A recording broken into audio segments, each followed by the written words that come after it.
어느 성도가 몹시 힘들게 신앙생활을 하고 있었답니다. 여러 가지 복합적인 문제로 신앙이 밑바닥까지 내려가 주저앉기 일보 직전이었습니다. 그런데 어느 날 이 성도가 꿈을 꾸게 됩니다. 꿈에 보니 자신이 엄청나게 큰 십자가를 짊어지고 가는데 너무 힘들어서 끙끙거리며 비짓땀을 흘리며 걸어가고 있습니다. 그렇게 피곤하고 지친 몸을 이끌고 비틀거리며 가고 있을 때 예수님을 만납니다. 예수님을 만난 이 성도가 예수님께 하소연을 하죠. 예수님, 이 십자가가 너무 무겁습니다. 주님, 십자가를 조금만 좀 잘라주십시오. 그러자 예수님이 그 성도를 바라보시더니 십자가를 조금 잘라줍니다. 조금 가벼워졌지만 그래도 여전히 무겁습니다. 그래서 그 성도는 예수님께 십자가를 또 좀 잘라달라고 부탁을 하죠. 그럴 때마다 예수님은 그 성도의 십자가를 조금씩 잘라주었습니다. 이후에도 여러 번 부탁을 했고 그때마다 예수님은 십자가를 조금씩 잘라주었습니다. 이렇게 하다 보니 십자가가 정말 이제 작아져서 한 손으로 들고 갈 정도로 아주 작아지게 됩니다. 그런데 주변을 보니까 사람들이 모두 큰 십자가를 지고 아주 힘들게 가고 있습니다. 세상에 저렇게 미련하다니. 주님께 부탁하면 주님께 십자가를 잘라줄 텐데 왜 저렇게 미련하게 저 큰 십자가를 지고 가나. 그 성도는 이렇게 생각을 합니다. 그런데 그 성도가 가볍게 작은 십자가를 들고 가는데 요단강이 나타납니다. 요단강을 어떻게 건널까 주위를 둘러보니 사람들이 자기가 지고 온 십자가를 요단강에 걸쳐놓고는 그 요단강을 건너가는 겁니다. 그래서 그 성도도 그래 나도 십자가를 요단강에 걸쳐놓고 나도 건너가야겠다라고 생각을 했는데 이 십자가가 너무 작아서 요단강에 걸칠 수 없는 겁니다. 그래서 요단강을 건널 수 없었다는 것이죠. 힘들다고 자기의 십자가를 너무 많이 잘라냈기 때문입니다. 그 성도가 요단강을 건너가지 못하고 울고 있을 때 주님이 오셔서 이렇게 말씀합니다. 아무든지 나를 따라오려거든 자기 십자가를 져야 한다. 그러니 여러분, 내 십자가가 너무 무겁다고 또 너무 크다고 불평하지 않기를 바랍니다. 하나님은 내가 질 만한 십자가를 주십니다. 지지 못할 십자가는 우리 주님은 절대로 주시지 않습니다. 그러니 우리 모두 감사함으로 감당할 수 있기를 바랍니다.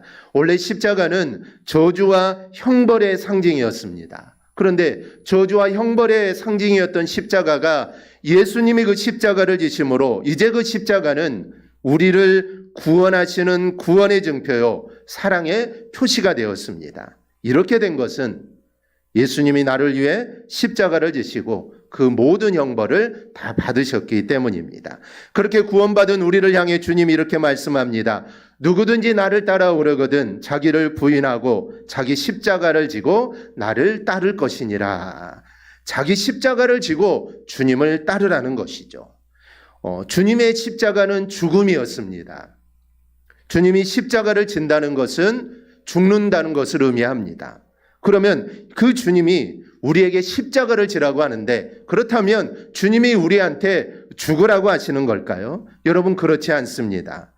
주님이 우리를 대신해서 십자가를 지고 죽으셨는데 우리에게 죽기 위해 십자가를 지라고 하는 게 아닙니다. 이미 주님이 죽으셨기 때문에 우리의 십자가는 죽기 위해 지는 십자가가 아닙니다. 주님 마태복음 11장 28절에서 이렇게 말씀합니다. 수고하고 무거운 짐진 자들아 다 내게로 오라. 내가 너희를 쉬게 하리라. 주님이 무거운 짐을 다 져주신다는 겁니다. 주님이 짐을 져주시니 이제는 내 짐이 가벼워졌죠. 그래서 이제는 내가 질만한 십자가가 되는 겁니다. 원래는 너무 무거웠지만 주님이 대신 져주시니 그 십자가는 이제 내가 질만한 십자가요, 감당할 만한 십자가다라는 것이죠. 그래서 고린도전서 10장 13절에서 사람이 감당할 시험밖에는 너희가 당할 것이 없나니 오직 하나님은 미쁘사 너희가 감당하지 못할 시험당함을 허락하지 아니하시고 시험당할 즈음에 또한 피할 길을 내사 너희로 능히 감당하게 하시느니라. 아멘.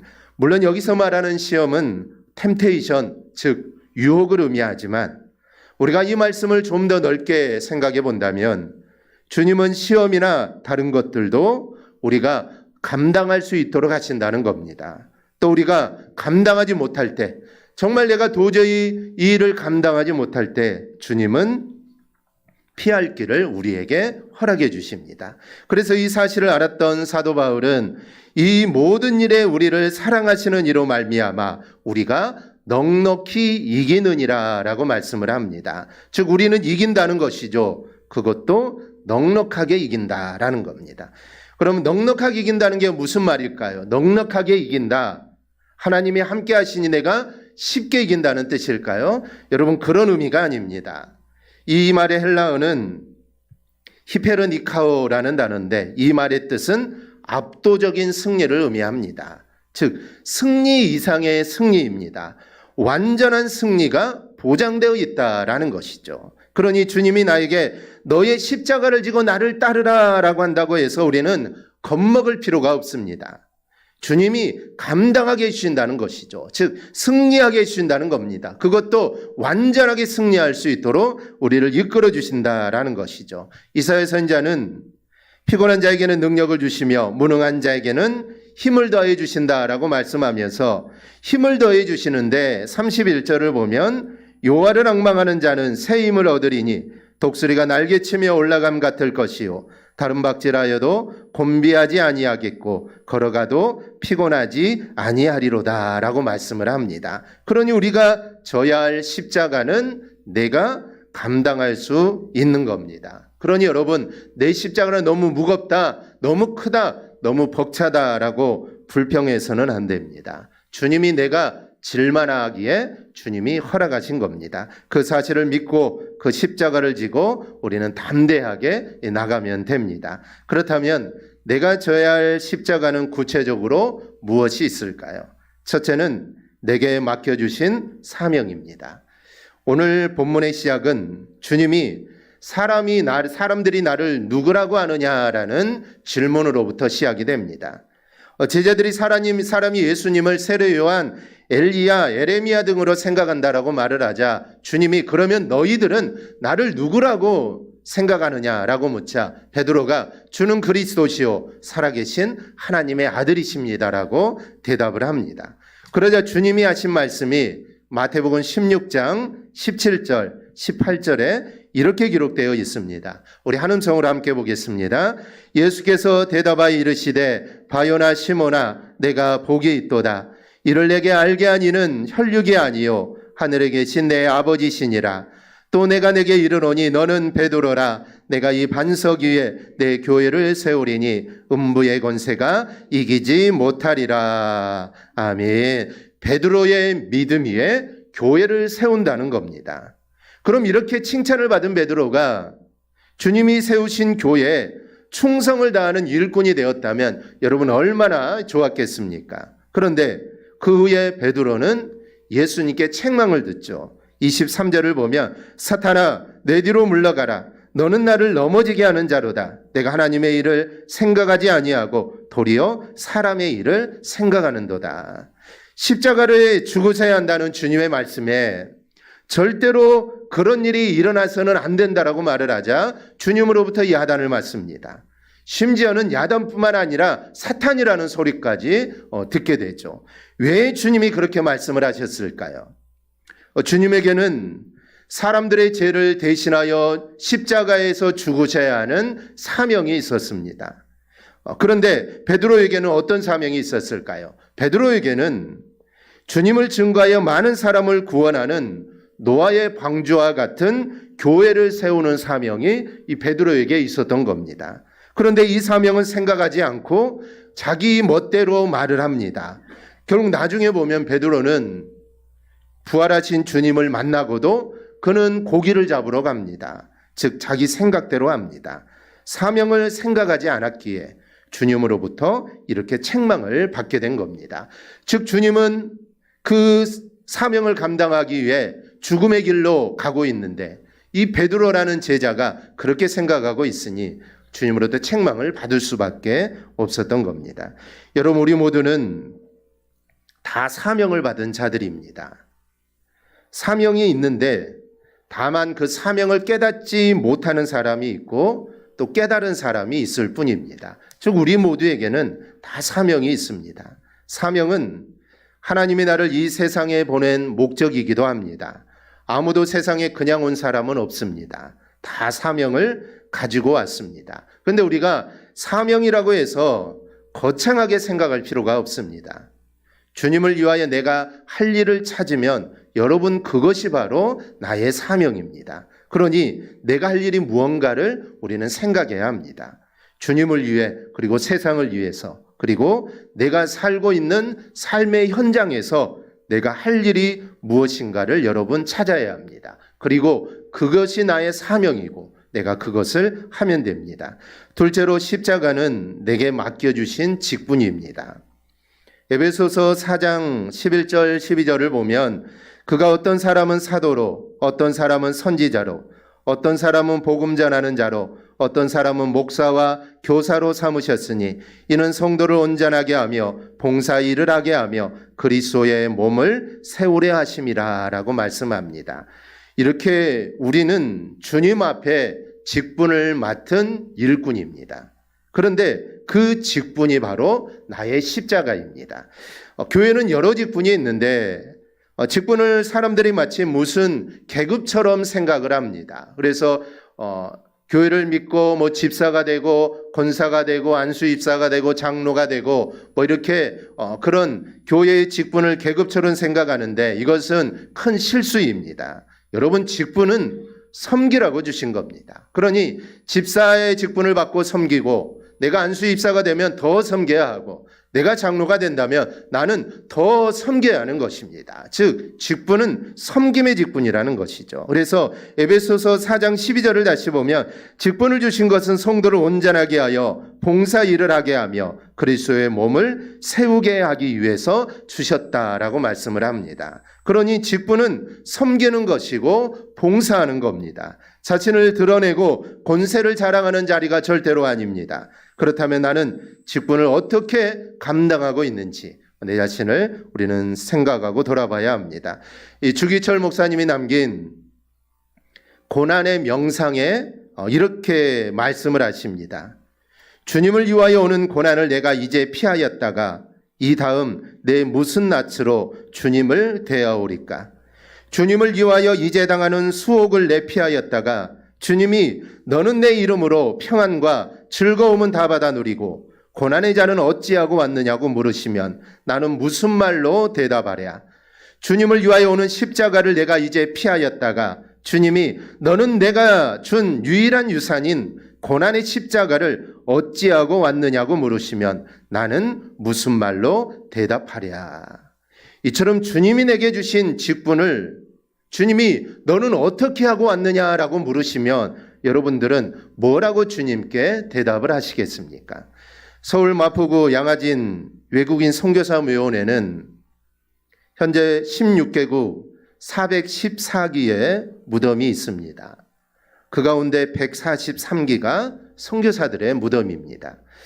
선교사 묘원의 표지판에는 각 무덤에 잠든 외국인들을 기록해 둡니다. 그중 한 사람, 이 고정의 외교 고문을 지낸 헐버트 선교사의 비문에는 나는 웨스트민스터 사원보다도 한국 땅에 묻히기 원하노다라고 적혀 있습니다. 또 이 땅에 처녀의 몸으로 와서 단지 8개월의 사역을 하고 전염병에 걸려 이 땅에 묻힌 루비 캔드릭의 묘비에는 우리가 잘 아는 말이 적혀 있습니다. 만일 나에게 바칠 수 있는 1000개의 목숨이 있다면 그것을 모두 황국을 위하여 바쳐질 것이다. 이분들뿐만이 아닙니다. 거기에 있는 언더우드 아펜젤러를 위시한 모든 선교사들이 사실 이런 마음이었을 겁니다. 그들은 하나님이 주신 사명을 따라 낯설고 물서른 조선 땅에와 복음을 전하다가 모두 순교했습니다. 조선 사람보다 그들은 더 사랑했던 선교사님들, 그분들은 그것이 자기의 십자가라고 믿고 그것을 감당하며 살았던 것이죠. 그렇다면 여러분, 주님이 주신 나의 십자가는 무엇입니까? 지금 주님이 나에게 주신 직분, 이게 바로 나의 십자가입니다. 그 십자가를 잘 감당하여 칭찬 듣는 우리 성도들이 되기를 바랍니다. 셋째로 나의 십자가는 내가 감당해야 할 모든 일들입니다. 이 골로새서 3장 23절은 무슨 일을 하든지 마음을 다하여 주께 하듯 하고 사람에게 하듯 하지 말라라고 합니다. 그런데 본문의 배경이 되는 이 베드로는 자기 생각을 먼저 말합니다. 이건 모든 사람이 다 마찬가지죠. 그런데 성경은 그렇게 하지 말라고 합니다.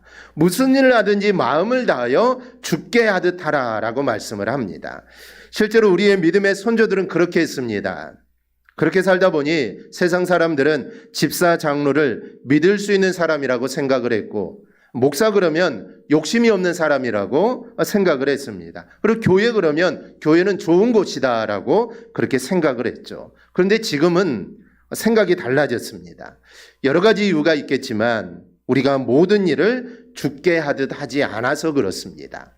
교회에서는 모든 일을 주님께 하듯 하지만 세상에 나가서, 즉 가정에서나 직장에서나 사업장, 학교, 내가 있는 그곳에서 모든 일을 주께 하듯 하지 않습니다. 그렇기 때문에 교회에 대한 인식들이 많이 달라진 것이죠. 과거에는 그렇지 않았다는 것입니다. 과거에 우리의 믿음의 선조들은 무슨 일을 하든지 항상 주께 하듯 했습니다. 일을 할 때도, 직장에서 일을 할 때도 그 일을 마치 주님께 하듯, 가정에서도 서로를 바라볼 때 마치 주님을 대하듯, 남편을 대할 때, 아내를 대할 때, 자녀들을 대할 때 마치 주님을 대하듯, 주님께 일을 하듯 마치 그런 모습으로 살아갔다는 것이죠. 그런데 지금은 그런 모습들이 많이 사라져 있습니다. 그래서 교회에 대한 인식들이 많이 달라진 것이죠. 사도행전 2장 44절, 47절을 보면 초대교회에서 일어난 놀라운 일을 기록합니다. 믿는 사람이 다 함께 있어 모든 물건을 서로 통용하고 또 재산과 소유를 팔아 각 사람의 필요를 따라 나눠주며 날마다 마음을 같이하여 성전에 모이기를 힘쓰고 집에서 떡을 떼며 기쁨과 순전한 마음으로 음식을 먹고 하나님을 찬미하며 또 온 백성에게 칭송을 받으니 주께서 구원받은 사람을 날마다 더하게 하시니라. 아멘. 여기 보면은 믿은 사람을 서로 돕는 사람들입니다. 서로 사랑하는 사람이죠. 서로 나누는 사람입니다. 그래서 온 백성에게 칭송을 받고 그렇게 되니 주께서 구원받은 사람을 날마다 더하게 하십니다. 예루살렘 교회는 사람들을 받을 준비가 되어 있는 교회였습니다. 불순자들이 오면은 품을 수 있는 준비가 되어 있던 교회가 예루살렘 교회입니다. 그러면 지금 우리 교회는 어떻습니까? 나는 어떻습니까? 우리는 준비되어 있습니까? 마태복음 25장을 보면 하나님 우리 모두에게 달란트를 주셨다고 합니다. 또 누가복음 19장을 보면 문화를 맡겼다라고 말을 합니다. 같은 말씀이죠. 이 모든 것은 내가 감당해야 할 것, 즉 십자가와 같은 겁니다. 그렇다면 나는 내가 맡은 일에, 모든 일에 우리는 어떻게 하고 있습니까? 주님은 누가복음 9장에서 손에 쟁기를 잡고 뒤를 돌아보는 자는 하나님의 나라에 합당하지 않다라고 말씀을 합니다. 여기서 뒤를 돌아보는 게 무엇일까요? 원망하고 못한다고 하고 대충하고 남을 비난하고 탐하는 것들은 아닐까요? 그러므로 지금 내가 어떤 일을 하든지, 가정이든지 학교든지 직장이든지 사업장이든지 그것이 어디든지 내가 감당해야 할 일이 곧 나의 십자가입니다. 그러기에 우리는 그 일에 최선을 다해야 합니다. 부지런해야 하죠. 안 믿는 자보다 더욱더 열심을 다해서 최선을 다해서 그 십자가를 우리는 져야 합니다. 그러므로 우리 모두 내가 있는 그곳에서 정말 최선을 다해 일해 하나님의 뜻을 이루며 살아갈 수 있기를 바랍니다. 말씀을 맺습니다. 주님이 지신 십자가는 우리의 구원을 이루었고 내가 지는 십자가는 하나님의 일을 이룹니다. 우리가 지는 십자가로 우리의 가정과 교회와 직장을 아름답게 하는 겁니다. 그렇다면 이 십자가, 내가 져야만 하는 이 십자가 여러분 가치 있는 일이 아니겠습니까? 내가 있는 곳을 아름답게 하고 내가 있는 곳을 복되게 하고, 그러니 내가 지는 십자가는 아름답고 내가 져야만 하는 것입니다. 그렇다면 지금 하나님이 나에게 주신 십자가를 여러분 나는 어떻게 지고 있습니까? 저는 우리 모두가 주님이 허락한 나의 십자가를 지고 주님을 따르는 성도가 되기를 소망합니다. 그렇게 주님을 따름으로 주님으로부터 잘했다 칭찬 듣는 우리 성도들이 되기를 주님의 이름으로 축원합니다. 아멘. 우리 기도하겠습니다.